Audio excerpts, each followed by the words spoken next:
الحمد لله الذي خلق السماوات والأرض وجعل الظلمات والنور ثم الذين كفروا بربهم يعدلون.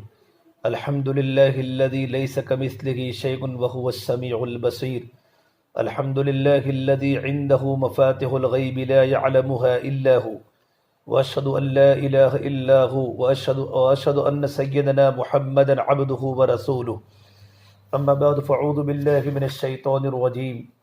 بسم الله الرحمن الرحيم. وذروا ظاهر الإثم وباطنه. وقال سبحانه تبارك وتعالى: ولا يحيق المكر السيء إلا بأهله. وقال النبي صلى الله تبارك وتعالى عليه وسلم: من خاف الله سبحانه تبارك وتعالى خافه كل شيء، ومن خاف غير الله سبحانه تبارك وتعالى خوفه الله من كل شيء. وقال النبي صلى الله تبارك وتعالى عليه وسلم: من خاف أدلج، ومن أدلج بلغ المنزل.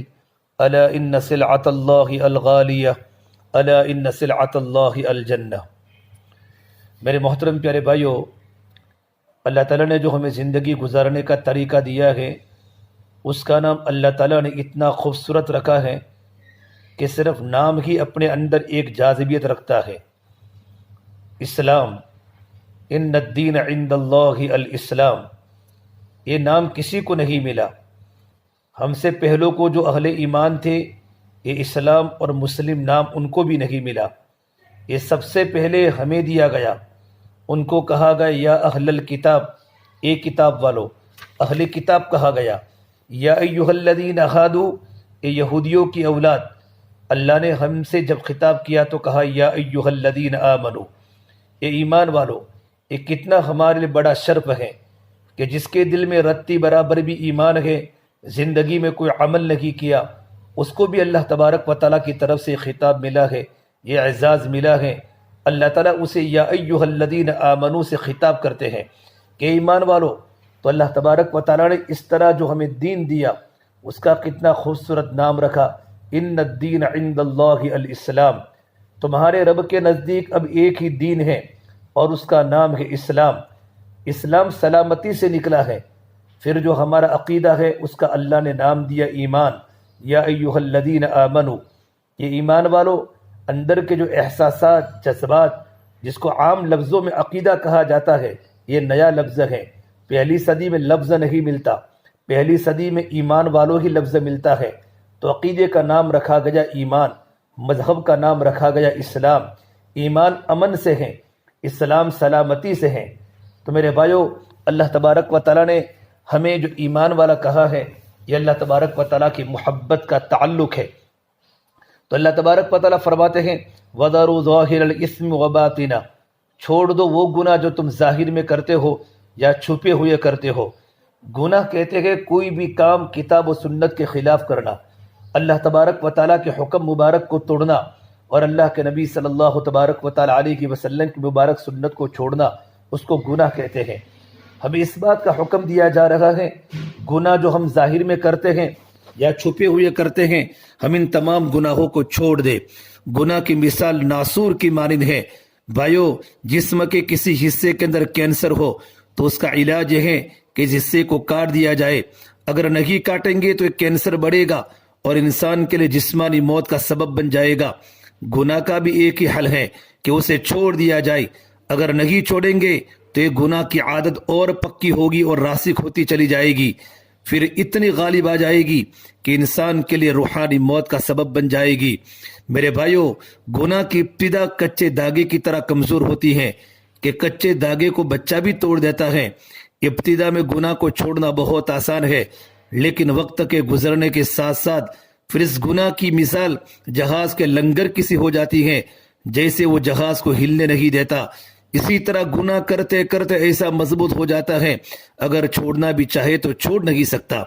ہم نے دیکھا ہوگا کہ درختوں کے اوپر ایک پیلی بیل ہوتی ہے، اس کو آکاش بیل کہتے ہیں، وہ پھیلتی ہے بیل تو درخت کی نشو نما رک جاتی ہے، پھر وہ درخت مرجھا جاتا ہے۔ گناہ کی مثال آکاش بیل کسی ہے، یہ انسان کو اپنے اندر ایسا الجھا لیتا ہے کہ بندے کی روحانی نشو نما رک جاتی ہے، بالآخر انسان روحانی طور پر بالکل مرجھا جاتا ہے۔ حافظ ابن قیم علیہ رحمٰن نے زاد المعاد میں ایک عجیب بات لکھی ہے، اے اللہ کے بندے، یہ نہ دیکھنا کہ گناہ چھوٹا ہے یا بڑا، بلکہ اس ذات کی عظمت کو دیکھنا جس کی تو نافرمانی کر رہا ہے۔ بھائیو، آج انسان صغیرہ گناہ اس لیے کرتا ہے کہ تو صغیرہ ہے، کہ صغیرہ تو نماز کے پڑھنے سے معاف ہو جاتا ہے، لیکن بھائیو صغیرہ بھی تو اللہ تبارک و تعالیٰ کی نافرمانی ہے۔ آج کا انسان گناہ کرتے ہوئے چند سال کے بچے کا بھی لحاظ کر لیتا ہے، لیکن افسوس ایمان کی کمزوری کی وجہ سے وہ اللہ تبارک و تعالیٰ کو بھول جاتا ہے۔ ایک اللہ والے فرماتے تھے، اللہ تعالیٰ نے مجھے الہام فرمایا کہ لوگوں کو بتلا دیجئے جب یہ گناہ کرنا چاہتے ہیں تو ان تمام دروازوں کو تو بند کر لیتے ہیں جہاں سے دنیا دیکھتی ہے، لیکن اس دروازے کو بند نہیں کرتے جس سے میں پروردگار دیکھتا ہوں، کہ اپنی طرف دیکھنے والوں میں سب سے کم درجے کا مجھے سمجھتے ہیں۔ میرے بھائیوں، تو گناہ کو چھوڑنے کی ہم سب کو ضرورت ہے، جو ہم ظاہر میں کرتے ہیں یا چھپے ہوئے کرتے ہیں، یہ اللہ تبارک و تعالیٰ کی رحمت ہے کہ میرے اللہ نے ہمارے گناہوں پر رحمت کا پردہ ڈال دیا ہے۔ اللہ تعالیٰ ہمارے گناہوں کو چھپاتا ہے۔ اکمال الشیم میں ایک عجیب بات لکھی، فرماتے ہیں، اے دوست، جس نے تیری تعریف کی اس نے در حقیقت اللہ تبارک و تعالیٰ کی ستاری کی تعریف کی۔ بھائیو، واقعی اگر ہمارے گناہوں میں بو ہوتی تو کئی پرہیزگار جو پارسائی میں مشہور ہیں ان کے جسموں سے ایسی بو آتی کہ کوئی دیکھنا بھی گوارا نہ کرتا۔ تو گناہوں کو چھوڑنے کا ہم سب کو حکم دیا گیا۔ وَذَرُوا ظَاهِرَ الْإِثْمِ وَبَاطِنَهُ۔ ایک اللہ والے عطا ابن رباح رحمۃ اللہ علیہ بڑی عجیب بات فرماتے تھے، امام اعظم کے مشائخ و اساتذہ میں ان کا نام آتا ہے۔ عجیب بات فرماتے تھے، ایک دفعہ اللہ تبارک و تعالیٰ نے الہام فرمایا، عطا ان لوگوں سے کہہ دو اگر ان کو رزق کی چھوٹی موٹی تنگی اور پریشانی آتی ہے تو فوراً لوگوں کی محفل میں بیٹھ کر میرے شکوے شروع کر دیتے ہیں، جبکہ ان کا نامہ اعمال گناہوں سے بھرا ہوا آتا ہے، دلدل گناہوں کے دلدل سے بھرا ہوا میرے پاس ان کا نامہ اعمال آتا ہے، لیکن میں فرشتوں کی محفل میں بھی کبھی ان کی شکایت نہیں کرتا۔ بھائیو، 24 گھنٹے زندگی گناہوں میں گزر رہی ہے، اللہ مجھے معاف فرماوے۔ بھائیو، عام طور پر گناہ کرنے کی 4 وجوہات ہوتی ہیں اور اللہ تعالیٰ نے اس کا چاروں کا جواب قرآن کریم میں سمجھایا ہے۔ پہلی وجہ، گناہ کرتے وقت بندہ سوچتا ہے کہ مجھے کوئی نہیں دیکھ رہا۔ جب دل میں احساس ہوتا ہے کہ مجھے کوئی نہیں دیکھ رہا تو انسان گناہ پر جرأت کرتا ہے۔ اللہ نے قرآن کریم اس کا جواب دیا ہے، ان ربک لبالمرصاد، بے شک تیرا رب نافرمانوں کے گات میں ہے، تیرا رب تجھے برابر دیکھ رہا ہے۔ مرصاد کہتے ہیں جب شکاری کو شکار کے اوپر نشانہ لگانا ہوتا ہے تو نشانہ لگانے سے کچھ لمحے پہلے اتنا غور سے وہ شکار کو دیکھتا ہے کہ پلک بھی نہیں جھپکتا، سانس کو بھی روک لیتا ہے، حماتن متوجہ ہو جاتا ہے۔ اس کی اس کیفیت کو عربی میں مرصاد کہا جاتا ہے۔ ان ربک لبالمرصاد، میرا اللہ اس سے بھی زیادہ اپنے بندوں کو دیکھ رہا ہے، وہ تجھے اتنی غور سے دیکھ رہا ہے جیسے شکار کرنے والا اپنے شکار کو دیکھتا ہے۔ تم اتنی باریک بینی سے واچ کیے جا رہے ہو، تو یہ سمجھا دیا تاکہ دماغ میں نہ رہے کہ کوئی نہیں تھا دیکھنے والا۔ الم یعلم بان اللہ یرا، بندہ تجھے پتا نہیں میں تجھے برابر دیکھ رہا ہوں۔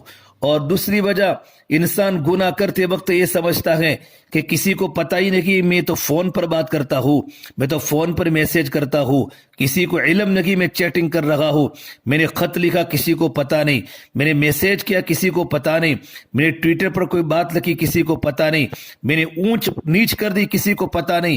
تو جب دل میں احساس ہوتا ہے کہ کسی کو پتہ کہ نہیں میں کیا کر رہا ہوں تو یہ گناہ کا دروازہ کھول دیتا ہے۔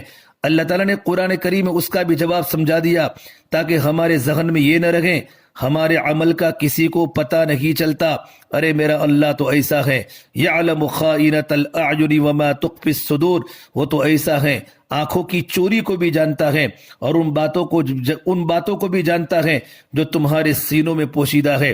یعلم السر و اخفا، زور سے بولو تو بھی جانتا ہے، آہستہ بولو تو بھی جانتا ہے. یعلم السر، تمہارے دل میں جو ارادہ آ چکا ہے اس کو بھی جانتا ہے. وَأَخْفَى، ابھی تمہارے دل میں ارادہ آیا نہیں ہے اور ارادہ آنے والا ہے. اللہ تبارک و تعالیٰ تیرے دل کے اس آنے والے ارادے کو بھی جانتا ہے.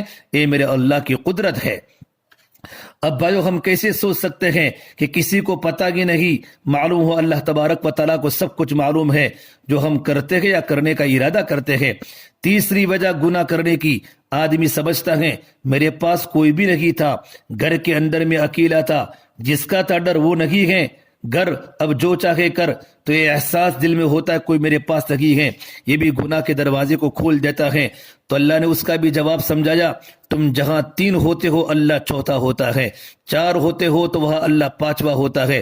وَهُوَ مَعَكُمْ أَيْنَمَا كُنْتُمْ، وہ تمہارے ساتھ رہتا ہے چاہے تم لوگ کہیں بھی ہو.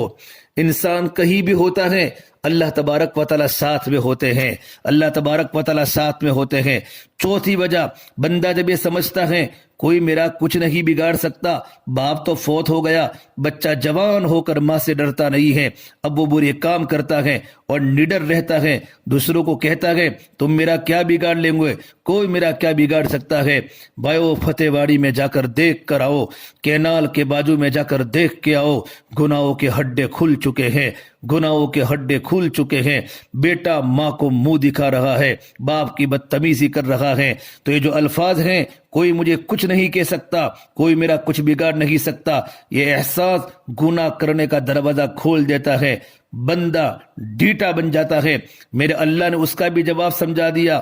کوئی یہ نہ سمجھے کوئی میرا کچھ نہیں بگاڑ سکتا، ارے تمہارا معاملہ ایک پروردگار کے ساتھ ہے. ان اخذہ علیم شدید، اللہ تعالیٰ کی پکڑ بڑی سخت ہے. فصب علیہم ربک سوط عذاب، آپ کے رب نے ان پر عذاب کا کوڑا برسایا. ولا یوثق وثاقہ احد، نہ اس کے جکڑنے کے برابر کوئی جکڑنے والا نکلے گا. بنی اسرائیل کو ایک جگہ میرے اللہ نے فرمایا فإنی اعذبہ عذاب لا اعذبہ احدا من العالمین، ارے میں تو ایسا عذاب دوں گا، جہانوں میں ایسا کوئی عذاب دینے والا دنیا نہیں آیا. میرے بھائیو یہ اللہ تبارک و تعالی نے جواب دیا ہے ایسے انسان کو جو یوں کہتے میرا کوئی نہیں بگاڑ سکتا. قوم ہود کا نعرہ تھا نحن اشد منا قوہ، ہم سب سے زیادہ طاقتور ہیں. حضرت ہود علیہ السلام کی بات کا انکار کیا، پہاڑوں کو تراشتے تھے. میرے اللہ نے کہا ان کو جا کر کہہ دو جس اللہ نے تم کو پیدا کیا ہے وہ تم سے بھی زیادہ طاقتور ہے، وہ تم سے بھی زیادہ طاقتور ہے، وہ تم سے بھی زیادہ طاقتور ہے. اسے میرے بھائیو ہماری ذمہ داری بنتی ہے ہم اللہ تبارک و تعالیٰ کی نافرمانی چھوڑ دے. گناہ کے اندر میرے بھائیو بہت بڑی پریشانی ہے. ہر گناہ کے بعد آفت ہے، ہر گناہ کے ساتھ پریشانی بندھی ہوئی ہے، بے چینی بندھی ہوئی ہے. یہ ممکن ہی نہیں کہ انسان گناہ کرے اور بے چینی نہ ہو. جو انسان بھی گناہ کرے گا چاہے کتنی ہی کامیابی سے گناہ کیوں نہ کرنے والا ہو، دل بے چین رہے گا، اس کا دل مضطرب رہے گا، راتوں کو نیند نہیں آئے گی، کوئی نہ کوئی پریشانی کی صورت نکل جائے گی. عطا اللہ شاہ بخاری فرمایا کرتے تھے اے ہندوستان والو، میں نے تمہیں قرآن کریم کو اتنا سنایا کہ میں سر کو سناتا تو صبا بن جاتی، میں پہاڑوں کو سناتا تو موم ہو جاتے، میں سمندروں کو سناتا ان کے طوفان رک جاتے، میں دریاؤں کو سناتا ان کی طغیانی رک جاتی. پتہ نہیں تم کی چیز سے بنے ہو، کیا تمہارے سینوں میں دل لگی ہے؟ پتھر بھی خدا کے خوف سے روتا ہے. اشد قسوۃ من الحجارہ، میرا اور آپ کا دل گناہ کرتے کرتے کرتے پتھر سے بھی زیادہ سخت ہو چکے ہیں. میرا اور آپ کا دل غلاظتوں کا گٹر بن چکا ہے، دل میں خدا کی عظمت نکل چکی ہے. میرا دل کالا کالا بن چکا ہے، اتنے تو کالے پہاڑ نہیں ہوتے. گناہ کرتے کرتے میرے اور آپ کا دل کالا سیاہ پہاڑ کی طرح بن چکا ہے. میرے بھائیو اللہ سے ڈرو، اللہ ہمیں برابر دیکھ رہا ہے. ہم نے دیکھا ہے بڑے بڑے ہوٹلوں میں جب کھانا دیتے ہیں وہاں بوفے سسٹم ہوتا ہے، ایک ٹرے میں بہت سارا کھانا رکھتے ہیں اور ہر ٹرے کے نیچے ایک بتی جلاتے ہیں. اس بتی کا کام ہوتا ہے کھانا گرم رکھنا. جتنی دیر کھانا رکھا رہتا ہے وہ گرم رہتا ہے. اسی طرح جو بندہ بھی گناہ کرتا ہے اللہ تعالیٰ پریشانی کی بتی سلگا دے ہے، اس کے دل کو پریشان رکھتے ہیں، جب تک توبہ نہیں کرے گا اس کا دل پریشان رہے گا، کبھی بیوی کی طرف سے پریشانی، کبھی اولاد کی طرف سے پریشانی، کبھی کاروبار کی طرف سے پریشانی، کبھی صحت کی طرف سے پریشانی، کہیں نہ کہیں پریشانی کی بتی جل رہی ہوگی، پریشان ہو رہا ہوگا، ڈپریشن میں وقت گزر رہا ہوگا۔ تو گناہ انسان کو ہمیشہ پریشان رکھتا ہے، بے چین رکھتا ہے۔ ایک مرتبہ حضرت ابو الدرداء رضی اللہ تعالیٰ عنہ نے اپنے شاگردوں کو فرمایا، اے میرے شاگردوں کی جماعت، تم ایسے کوئی کام مت کیا کرو کہ لوگ تم سے نفرت کرے، لوگ تم سے نفرت کرے۔ تو شاگردوں نے کہا، حضرت ہم تو ایسا کوئی کام نہیں کیا کرتے کہ لوگ ہم سے نفرت کرے۔ حضرت ابو الدرداء نے جواب دیا، جب کوئی انسان رات کو تنہائی میں، خلوتوں میں بستروں پر گناہ کرتا ہے، چاہے نیٹ کے ذریعے ہو، سوشل میڈیا کے ذریعے ہو، جو وہ صبح میں اٹھتا ہے تو اللہ تبارک و تعالی بستی کے مقتدی لوگوں کے دلوں میں اور بستی کے نیک انسانوں کے دلوں میں اللہ پاک اس کی نفرت کو ڈال دیتا ہے۔ بھائیو، گناہ کا وبال ہوتا ہے۔ حضرت فضیل بن عیاض علیہ رحمہ فرماتے ہیں، یہ اللہ کے بندے، جو تو دنیا کے تغیرات کو دیکھ رہا ہے اور دوستوں کی بے وفائی کو دیکھ رہا ہے، یہ تیرے گناہ کا اثر ہے، تیرے گناہ کا اثر ہے۔ ایک اللہ والے فرماتے ہیں، جب بندہ اللہ تبارک و تعالیٰ کی نافرمانی خلوتوں میں کرتا ہے، تنہائیوں کو ناپاک بنا دیتا ہے، تو اس کی تعریف کرنے والے بھی اس کی برائی کرنے والے بن جاتے ہیں۔ بھائیو، یہ کب ہوتا ہے؟ جب دل سے ایمان کمزور ہو جاتا ہے۔ ایمان کمزور ہو جاتا ہے تو اللہ تعالیٰ کا دھیان دلوں سے نکل جاتا ہے، غفلت میں گناہ ہو جاتے ہیں، انسان بڑے بڑے گناہ کرتے کرتے اللہ تعالیٰ کی ناراضگی کا ذریعہ بن جاتا ہے۔ حضرت مولانا شاہ وسیع اللہ صاحب الہ آباد رحمۃ اللہ علیہ کا قول ہے، فرماتے تھے، تم جتنا چاہو گناہ کر کے دیکھو، اگر اللہ نے تمہاری دنیا کی زندگی کو جہنم نہ بنا دیا تو کہنا نے دنیا ہی میں تمہارے لیے ایسی بے چینی پیدا کر دیں گے جیسی جہنم میں ہوتی ہے۔ اس لیے یہ نہ سمجھے کہ جو لوگ آزادی کی زندگی گزارتے ہیں اور گناہ کرتے ہیں انہیں چین کی زندگی ملی ہوئی ہے، انہیں اطمینان کی زندگی ملی ہوئی ہے۔ کبھی ان کے دل کی حسرتوں کو دیکھو، ان کی بے چینی کی راتوں کو دیکھو۔ بھائیو، انسان اسی وقت توبہ کر لے، وہ اتنا پریشان ہوتے ہیں کہ موت مانگتے ہیں۔ عدل و انصاف فقط حشر پہ موقوف نہیں ہے، عدل و انصاف فقط حشر پہ موقوف نہیں ہے۔ زندگی خود بھی گناہوں کی سزا دیتی ہے، دنیا کے اندر بھی گناہوں کی سزا ملتی ہے، آخرت میں تو ہے ہی۔ کذالک العذاب ولعذاب الآخرۃ اکبر، یہ تو دنیا کا عذاب ہے اور آخرت کا عذاب تو بہت بڑا ہے۔ اس لیے میرے بھائیو، پروردگار عالم نے ہم سب کو حکم دیا ہے، میرے بندو، وَذَرُوا ظَاهِرَ الْإِثْمِ وَبَاطِنَهُ، چھوڑ دو وہ گناہ جو تم چھپے ہوئے کرتے ہو یا ظاہر میں کرتے ہو۔ اور اب یہ بات بھی پکی ہے، اللہ قرآن کریم میں فرماتے ہیں، انما بغیکم علی انفسکم، تمہاری بغاوت تمہاری اپنی جانوں پر تمہارا وبال ضرور آتا ہے، گناہوں کا وبال۔ اس لیے ایک تابعی فرماتے ہیں، جب بھی اللہ کے کسی حکم کے ماننے میں مجھے سستی ہوئی، میں نے اس کا اثر اپنی بیوی میں، اپنی سواری میں، اپنی اولاد میں کہیں نہ کہیں دیکھ لیا، انہوں نے میری نافرمانی کی۔ بلکہ فرمایا، وَلَا يَحِيقُ الْمَكْرُ السَّيِّئُ إِلَّا بِأَهْلِهِ، جب انسان گناہوں کی تدبیر دل میں رکھتا ہے، اس کی سوچ رکھتا ہے، تو یہ چیز اس کے گھر والوں پر لوٹتی ہے۔ کوئی نوجوان یہ نہ سمجھے ہم ہی غیر محرم کو پہلی نظر سے دیکھتے ہیں، جی ہاں، یہ نظریں ہمارے اہل کی طرف بھی لوٹ سکتی ہے۔ امام شافعی فرماتے ہیں، یہ اللہ کے بندے، اگر تو نے کسی کے ساتھ زنا کیا ہے تو یہ قرضہ ہے، قرضہ یاد رکھنا، یہ قرض تیرے گھر ہی سے وصول ہونے والا ہے۔ اللہ ہماری حفاظت فرماوے۔ اس سے ایک سنار تھا، سنار ایک قصہ لکھا ہے، ایک سنار تھا، اس کی بیوی بڑی خوبصورت، بڑی نیک سیرت تھی۔ ایک دن وہ اپنے کاروبار سے گھر پر واپس آیا تو دیکھتا ہے اس کی بیوی زاروں قطع رو رہی ہے۔ کہنے لگا، کیا ہوا؟ جواب دیا، یہ ہمارا نوکر جو 10 سال سے پالا ہوا ہے، ابھی ذرا بڑا ہوا، یہ آج جب سبزی لے کر آیا تو اس نے میرے ہاتھ کو پکڑ کر دبایا شہوت کے ساتھ، اور مجھے اس کے اندر برا ارادہ نظر آیا، تو میں اس لیے رو رہی ہوں کہ 10 سال اس کو پالا اور یہ نتیجہ ملا، اتنا نمک حرام۔ اس نے بات جب کہی تو اس کے خاوند کی آنکھوں سے بھی آنسو جاری ہو گئے۔ وہ حیران ہو کر پوچھنے لگی، آپ کیوں روتے ہیں؟ وہ کہنے لگا، یہ اس کا قصور نہیں ہے، یہ میرا قصور ہے۔ اس لیے کہ آج ایک عورت دکان پر زیور خریدنے آئی، اس نے چوڑیاں خریدی اور پہننا چاہتی تھی، اس نے مجھے کہا کہ پہنا دو۔ میں جب اس کو چوڑی پہنانے لگا کنگن پہنانے لگا تو مجھے اس کے ہاتھ خوبصورت نظر آئے، لہذا میں نے اس کے ہاتھ کو شہوت کے ساتھ دبایا تھا، اس لیے یہی معاملہ آج میرے گھر والوں کے ساتھ پیش آیا ہے۔ تو دیکھیں میرے بھائیو، اللہ تبارک و تعالیٰ کی نافرمانی بالآخر نافرمانی ہے، اس کا اور کوئی بھی حل نہیں سوائے کہ اس سے اللہ تبارک و تعالیٰ کے سامنے توبہ کی جائے۔ میرے دوستو، اگر کسی نے گناہوں کی وجہ سے اللہ سے جنگ شروع کی، پھر اللہ تعالیٰ اس کو ایسا کرتے ہیں کہ دنیا میں کسی آدمی کو چہرہ دکھانے کی بھی قابل نہیں رکھتے۔ وَمَن يُهِنِ اللَّهُ فَمَا لَهُ مِن مُكْرِمٍ، میرا اللہ جس کو ذلیل کرنے پر آتے ہیں، دنیا کی کوئی طاقت اس کو عزت دے نہیں سکتی۔ پگڑیاں اچھل جاتی ہیں، سروں سے دو پٹے اتر جاتے ہیں، انسان گھر میں بیٹھے بٹھائے ذلیل ہو جاتا ہے۔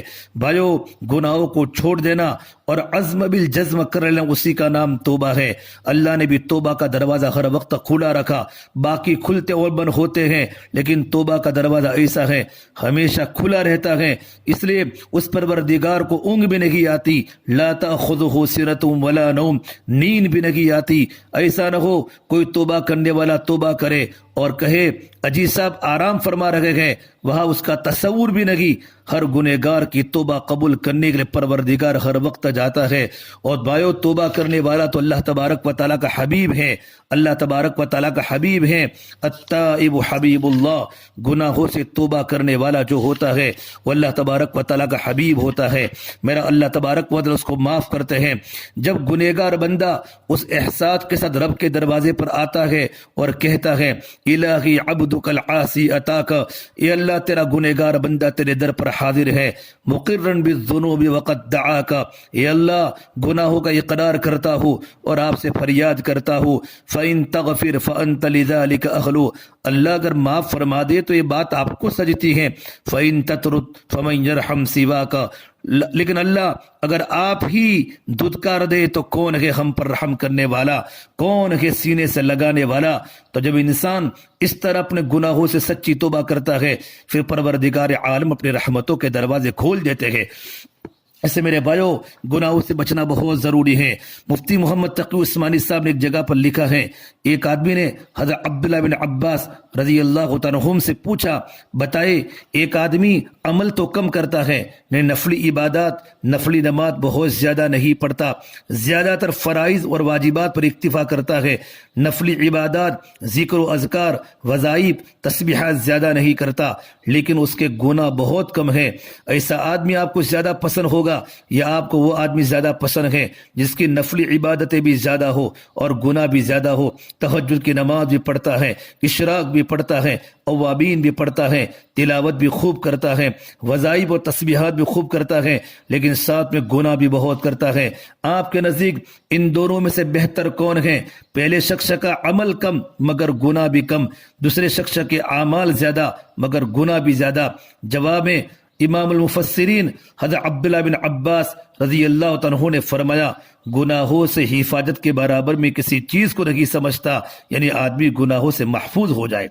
یہ اتنی بڑی نعمت اور اتنا بڑا فائدہ ہے، دنیا کا کوئی عمل اس کے برابر نہیں۔ اگر ایک آدمی گناہوں سے بچنے کا اہتمام کرے تو نفلی عبادات اس کے مقابلے میں بھائیوں کوئی حیثیت نہیں رکھتی۔ اس حدیث سے بتلانا مقصود ہے، یہ جتنی نفلی عبادات ہیں یہ اپنی جگہ پر بڑی فضیلت کی چیزیں ہیں، لیکن ان نفلی عبادتوں کے بھروسے پر اگر انسان یہ سوچے میں تو نفلی عبادتیں بہت کرتا ہوں اور پھر اس کے نتیجے میں گناہوں سے پرہیز نہ کرے تو بڑے دھوکے کی بات ہے۔ اصل چیز ہے انسان اپنی زندگی کے اندر گناہوں سے پرہیز کرنے کی فکر کرے، گناہوں سے پرہیز کرنے کے بعد بالفرض اگر اس کو زیادہ نفلی عبادت کرنے کا موقع نہیں ملا تو اس صورت میں اس کا کوئی گھاٹا اور نقصان نہیں ہے، اللہ کا انشاءاللہ وہ نجات پائے گا۔ لیکن بھائیو، اگر نفلی عبادت تو خوب کرتا ہے اور ساتھ میں گناہ بھی بہت کرتا ہے تو اس کی نجات کی کوئی ضمانت نہیں، کیونکہ بڑا خطرناک معاملہ ہے۔ آج کل ہمارے معاشروں میں یہ دھیان بہت کم ہو گیا ہے۔ جب کسی کے دل میں دین پر چلنے کا داعیہ پیدا ہوتا ہے اور اللہ کی طرف سے کو توفیق ملتی ہے تو اس کو یہ فکر ہوتی ہے مجھے کچھ وظائف بتا دی جائے اور یہ بتایا جائے نفلی عبادات کیسے کروں اور کس وقت کروں، بس چند ظاہری معمولات کی طرف توجہ ہوتی ہے، پھر ان معمولات کو پورا کرنے میں دن رات لگا رہتا ہے، لیکن اس کو یہ فکر فکر نہیں ہوتی کہ میری صبح سے شام تک کی زندگی میں کتنے کام گناہ کے ہو رہے ہیں، میری کمائی کیسی ہے، حلال یا حرام ہے، میری روزی کیسی ہے، اور کتنے کام اللہ کی مرضی کے خلاف ہو رہے ہیں۔ اچھے خاصے پڑھے لکھے دیندار لوگوں کو دیکھا، وہ صف اولا کے پابند ہیں، مسجد میں پابندی سے جماعت کے ساتھ نماز پڑھتے ہیں، وظائف و اذکار کے پابند ہیں، نفلی عبادتیں تہجد اور اشراق کی نمازیں بھی بڑی پابندی سے پڑھتے ہیں، لیکن ان کو اس کی فکر نہیں گھر کے اندر جو گناہوں کا بازار گرم ہے ان کو کس طرح ٹھیک کیا جائے۔ جب بازار جاتے ہیں تو وہاں پر حلال و حرام کی فکر نہیں ہوتی، جب گفتگو کرتے ہیں تو غیبت اور جھوٹ کی فکر نہیں کرتے، اگر ان کے گھر میں ناجائز اور حرام چیزیں موجود ہیں تو ان کو باہر نکالنے کی کوئی فکر نہیں کرتے، گھر میں فلمیں دیکھی جا رہی ہیں، ناجائز پروگرام دیکھے جا رہے ہیں، گانا بجانا ہو رہا ہے، اس کی طرف کوئی دھیان نہیں، البتہ وظائف کی طرف دھیان ہے کہ کوئی وظیفہ بتا دو، حالانکہ یہ گناہ انسان کے لیے مہلک ہیں، اس سے بچنے کی پہلے فکر کرنی چاہیے۔ میرے بھائیو، اس کی مثال یوں سمجھے، یہ جتنی نفلی عبادتیں ہیں، چاہے وہ نفلی نماز ہو، تلاوت ہو یا ذکر و تسبیح ہو، یہ سب ٹانک ہے، اس سے قوت حاصل ہوتی ہے، ٹونک ہے، ٹونک، اس سے قوت حاصل ہوتی ہے۔ جیسے کوئی آدمی جسم کی طاقت کے لیے کوئی ٹونک استعمال کرے، گولی استعمال کرے، اور ایک گناہ زہر کی مانند ہوتے ہیں۔ اب اگر ایک آدمی گولی بھی خوب کھائے اور زہر بھی خوب کھائے تو اس کا نتیجہ یہ ہوگا کہ ٹونک اس کے اوپر اثر نہیں کرے گا، البتہ زہر اثر کر جائے گا اور اس آدمی کی تباہی کا ذریعہ بن جائے گا۔ اور ایک آدمی وہ ہیں جو کوئی ٹونک، معجون اور طاقت کی دوا تو استعمال نہیں کرتا، صرف دال روٹی پر اکتفا کرتا ہے، لیکن جو چیزیں صحت کے لیے مضر ہیں ان سے پرہیز کرتا ہے تو یہ آدمی صحت مند رہے گا، باوجود کہ یہ معجون نہیں کھاتا، طاقت کی دوا نہیں کھاتا۔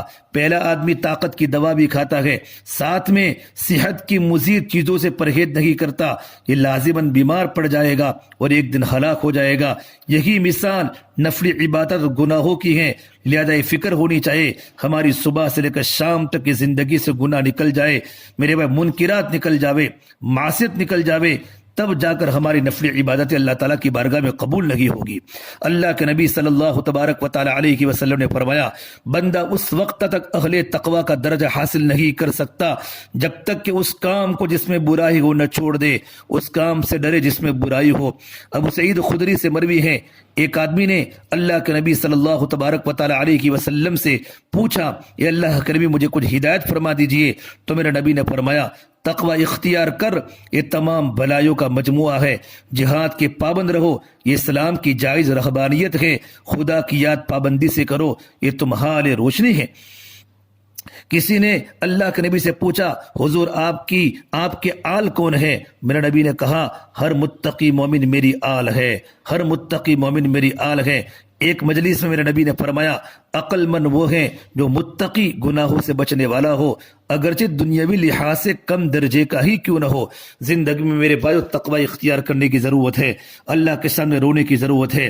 ایک حدیث میں ہے، ایک صحابی نے پوچھا، اللہ کے نبی خود نصیحت کر دیجئے، تو میرے نبی نے فرمایا، تقوی کو لازم پکڑو، یہ تمام نیکیوں کی جڑ ہے۔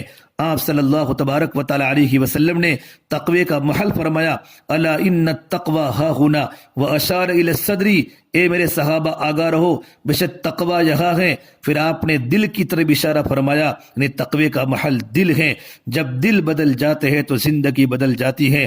قلب کی مثال کھلی ہوئی تھیلی کی طرح ہے، چنانچہ جب بھی کوئی انسان گناہ کرتا ہے تو ایک انگلی سکڑ جاتی ہے، آخر کا تمام انگلیاں سکڑ کر رہ جاتی ہیں، پھر قلب پر سخت ہو کر بند ہو جاتی ہیں، اس کو قفل پڑ جانا کہتے ہیں۔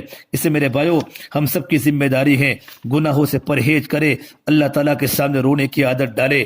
چاروں طرف گناہوں کے بازار گرم ہے، چاروں کی طرف گناہوں کے بازار گرم ہے۔ میرے رب کی قسم، جس قوم کی نوجوان نسل آوارہ ہو جائے، گانے کی عادی ہو جائے، ناچ گانا ان کی زندگی میں داخل ہو جائے اور لڑکیاں پردے سے باہر آ جائے، یہ نسل فقیر ہو گئی، یہ نسل لٹ گئی، یہ قافلہ اجڑ گیا، یہ کشتی کنارے نہ لگی، یہ سفینہ کنارے نہ لگا، یہ گشتی گاٹ میں نہ پہنچی، ان کا ڈوبنا ہی مقدر ہے۔ جس قوم کے نوجوان مرد عورت موسیقی کے رسیا ہو اور بچے بچیاں گانے سننے کے عادی ہو جائے، گانے سننے کے عادی ہو جائے، ماؤں کو آنکھیں دکھائے، باپ سے بدتمیزی کرے اور بازاروں میں سود چلے، ناپ تول کے پیمانے غلط ہو جائے، ظالم دندناتا پھرے، مظلوم کی خواہ سننے والا کوئی نہ ہو، اور عدالتوں میں انصاف فروخت کر دیا جائے، اور انسان بازاروں میں سڑکوں پر رینگتا ہوا پھر رہا ہو، مظلوم وہاں پیسے کے بغیر اپنا کام نہ کرا سکتا ہو۔ میرے بھائیو، ایسے انسان کا اس زمین پر رہنا بہت بڑی غنیمت ہے۔ یہ دنیا جزا و سزا کا جہاں نہیں ہے، یہ تو آخرت میں ہوگا جہاں دل پلٹ جائیں گے، کلیجے منہ کو آئیں گے۔ اس سے میرے نبی نے فرمایا اگر یہ دنیا جزا و سزا کا جگہ ہوتا، انسان کب سے ختم ہو جاتا، آسمان ٹوٹ جاتا، زمینیں پھٹ جاتی، سمندر بہہ جاتے۔ اللہ نے دنیا کو عمل کی جگہ بنائی ہے، آخرت کو بدلے کی جگہ بنائی ہے۔ اسے بھائیو ضرورت ہے اس بات کی ہم اپنے آپ کو گناہوں سے بچاویں، اللہ تبارک و تعالیٰ کے سامنے معافی مانگے۔ چاروں طرف گناہوں کے بازار ہے۔ آج سوشل میڈیا کے ذریعے، موبائل کی نیٹ کے ذریعے بلیو فلمیں دیکھی جا رہی ہے، ایمان خراب ہو گیا ہے۔ مولانا تھانوی فرماتے ہیں ایسے گناہ ہیں جس گناہ کی بنیاد پر انسان کی روزی کم ہو جاتی ہے، اور بعض گناہ تو ایسے ہیں کہ گناہ کرنے کی وجہ سے انسان کے دل سے ایمان نکل جاتا ہے۔ یصبح مومنا ویمسی کافرا، صبح کے وقت مومن ہوتا ہے، شام کو گھر پر لوٹتے وقت ایمان دل سے نکل جاتا ہے، اور اس کا ظہور موت کے وقت ہوتا ہے۔ اس سے میرے بھائیو اللہ سے بچنے کی، اللہ تعالیٰ سے ڈرنے کی ضرورت ہے، گناہوں سے بچنے کی ضرورت ہے۔ گناہوں کے ماحول میں آدمی دنیا میں رہتا ہے، اندر ایمان مضبوط ہوگا، اللہ کا ڈر ہوگا، اللہ کا یقین ہوگا، تو آدمی رات کی تنہائیوں میں اپنے آپ کو گناہوں سے بچائے گا۔ ضرورت ہے میرے بھائیوں، اگر گناہوں سے نہ بچے، زندگی حالات میں ہے۔ آج کے دور میں جو بیماریاں ہیں، یہ بیماریاں بتا رہی ہیں اللہ کی طرف متوجہ ہو جاؤ، اللہ کی طرف مڑو، اللہ کی طرف مڑو، اللہ کی طرف مڑنے کی ضرورت ہے۔ بھائیو یہ تو بگڑا ہوا معاشرہ ہے۔ ایک ناظم بگڑا ہوا ہوتا ہے تو اپنی نظامت سے اپنا گھر بھرتا ہے، ایک اچھا ہوتا ہے وہ لوگوں کی خدمت کرتا ہے۔ ایک ڈاکٹر بگڑا ہوا ہوتا ہے تو مریض پھٹے پہ ڈال کر پیسے لیتا ہے، ایک اچھا ڈاکٹر ہوتا ہے وہ خدمت کرتا ہے۔ میرے بھائیو دنیا میں حالات بہت خراب ہے، اس لیے ہم تمام کو ڈرنے کی ضرورت نہیں ہے۔ گناہوں سے بچے، اللہ سے بڑی بڑی امیدیں رکھے، اللہ سے بڑی بڑی امیدیں رکھے۔ میرا اللہ بہت محبت کرتا ہے، اللہ کی طرف متوجہ ہو جاؤ۔ قل یا عبادی الذین اسرفوا علی انفسہم لا تقنطوا من رحمت اللہ ان اللہ یغفر الذنوب جميعا ان اللہ غفور رحیم۔ میرے بندو کیوں مایوس ہوتے ہو؟ جنہوں نے اپنی جانوں پر ظلم کیا ہے، اللہ کی رحمت سے مایوس ہونے کی ضرورت نہیں ہے۔ اللہ کے سامنے گڑ گڑاؤ، توبہ کرو، اللہ سارے گناہوں کو معاف کرنے والا ہے۔ میرا اللہ تو فرماتے یا ابن آدم لو بلغت ذنوبک عنان السماء، اگر تو اتنے گناہ کر لے کہ آسمان کے کنارے تک تیری گناہوں سے پوری دنیا بھر جائے، پھر تو ایک بار کہے اے اللہ میری توبہ، استغفرتنی، تو مجھ سے گناہوں کی معافی مانگے، غفرت لک ولا ابالی، میں تیرے سارے گناہوں کو معاف کر دوں گا اور اس کی مجھے کوئی پرواہ نہیں۔ اللہ نے توبہ میں نہ حدود رکھا ہے، نہ عمر کی قید ہے، نہ عدد کی قید ہے کہ 60 سال کی عمر ہو چکی تو اب توبہ نہیں، نہ اتنے ہزار گناہ کیے اب توبہ نہیں، نہ عدد کی قید ہے نہ عمر کی قید ہے۔ میرا اللہ تو گناہوں کو معاف کرنے والا ہے، اور حدیث پاک میں ہے التائب من الذنب کمن لا ذنب لہ، گناہوں سے توبہ کرنے والا ایسا ہے جس نے آج تک گناہ ہی نہ کیو۔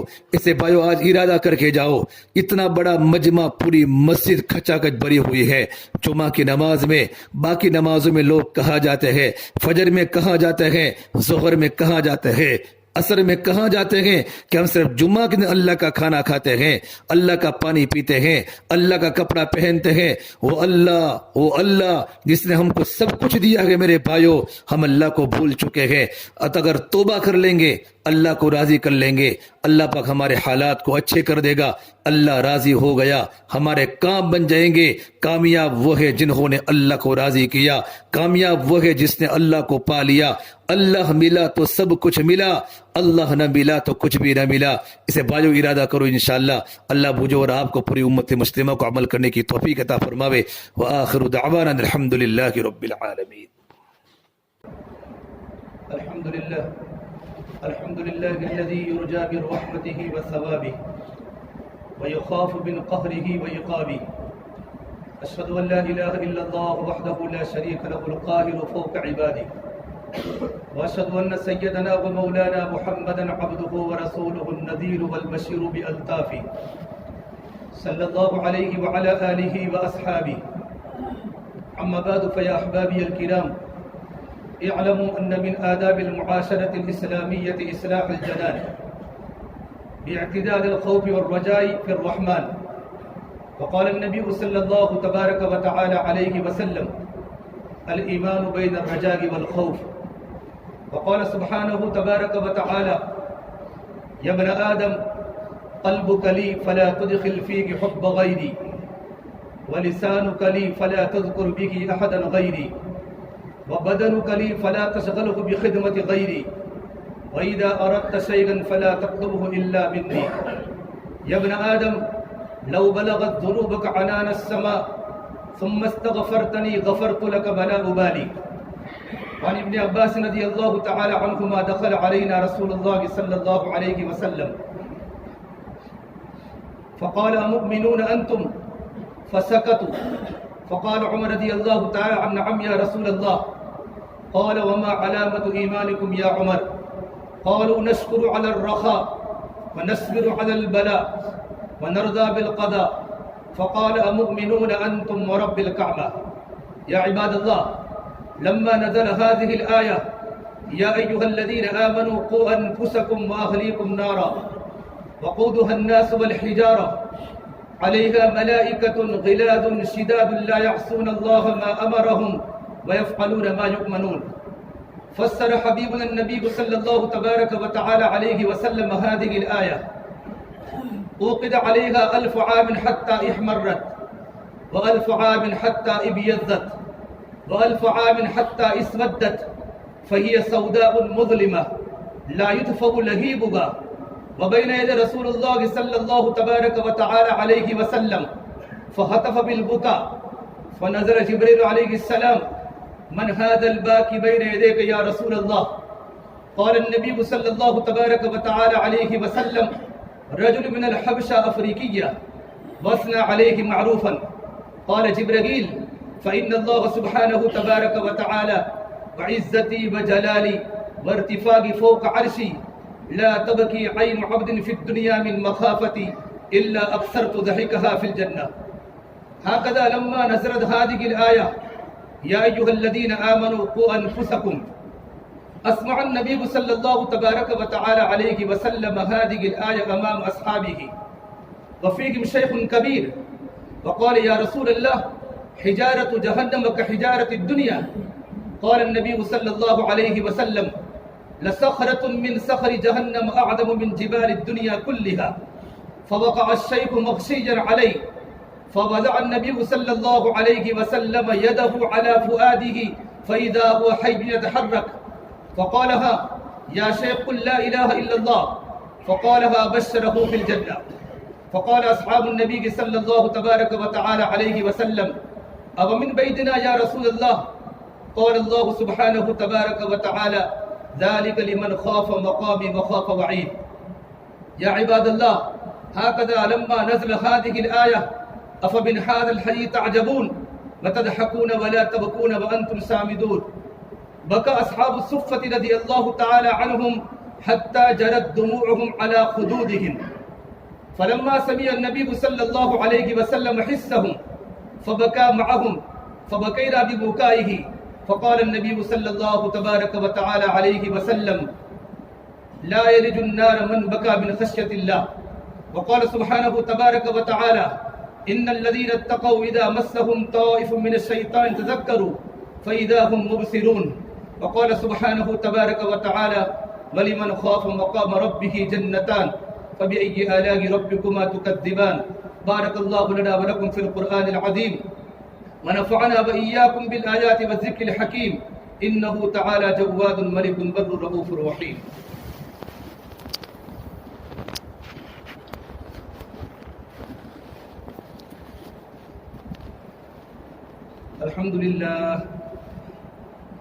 الحمد لله نحمده ونستعينه ونستغفره ونؤمن به ونتوكل عليه ونعوذ بالله من شرور أنفسنا ومن سيئات أعمالنا، من يهد الله فلا مضل له ومن يضلله فلا هادي له ونشهد أن لا إله إلا الله وحده لا شريك له ولا نزير له ولا وزير له ولا معين له ولا مشير له ولا ند له ولا جد له ولا مثل له ولا مثال له ونشهد أن سيدنا وسندنا وأولانا ومولانا محمدا عبده ورسوله الذي أرسل بالحق بشيرا ونذيرا وداعيا إلى الله بإذنه وسراجا منيرا أما بعد فقد قال الله سبحانه تبارك وتعالى في شان حبيبه إن الله وملائكته يصلون على النبي يا أيها الذين آمنوا صلوا عليه وسلموا تسليما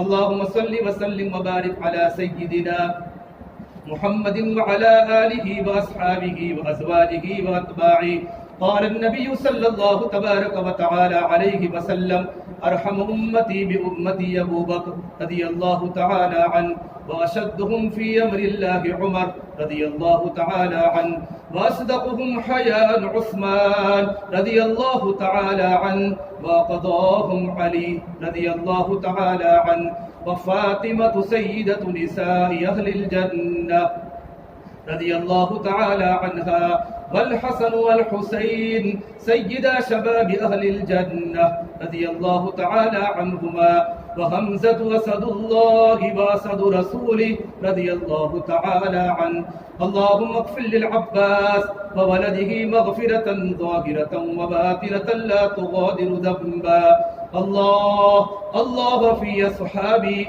لا تتخذوهم غرضا من بعدي فمن أحبهم فبحبي أحبهم ومن أبغضهم فببغضي أبغضهم وخير القرون قرني ثم الذين يلونهم ثم الذين يلونهم اللهم اعز الإسلام والمسلمين بالإمام العادل ذي القوة القاهرة والسلطة الظاهرة على الكفرة الباغية واغفر اللهم لجميع المؤمنين والمؤمنات والمسلمين والمسلمات والأحياء منهم والأموات برحمتك يا أرحم الراحمين الحمد لله رب العالمين أعوذ بالله من الشيطان الرجيم إن الله يأمر بالعدل والإحسان وإيتاء ذي القربى وينهى عن الفحشاء والمنكر والبغي يعظكم لعلكم تذكرون فاذكروني أذكركم واشكروا لي ولا تكفرون